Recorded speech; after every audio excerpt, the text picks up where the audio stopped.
بسم الله الرحمن الرحیم. ګوره محترمو د دې قانون نوم دی اقامتون والا قانون. د دې قانون خلاصه داسې ده وی هر هغه الیفو چې هغه په مصدر کې وغورځېږي نو ته دغه الیف په بدله کې به اخره کې موږ تای متحرکه راوړو.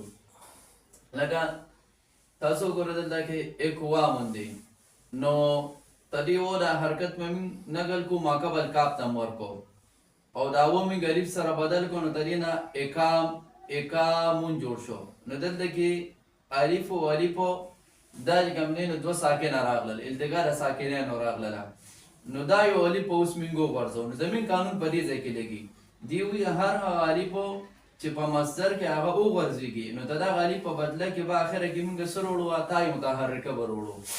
نو اوس چې دا و موږ الف سره بدل کو نو اقامون شو. نو دلته کې د الف او د الف ترمنځ چې کوم دي نو التقاء ساکنین راغله دوه الفان سری دا چې کوم دي نو ساکن دي نو دا یو الف موږ څه کو دا موږ ورځو نو دلته څه شو اقامون شو.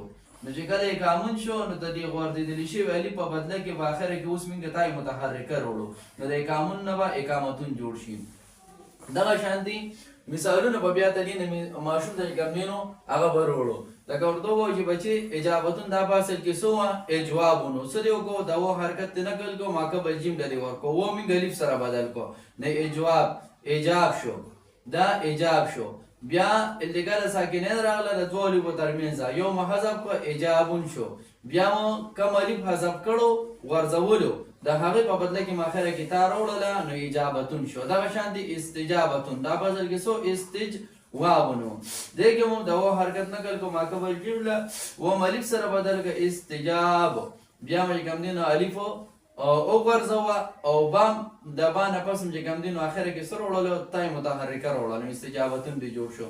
هم د دې بابونو نه اسانه صيغه چې کوم دینو ماشوم ته وړل پکار چې بده کې ماشوم روان شي نو بیا به نور بابونه کوم دینو خپل باندې هغه بچلیږي.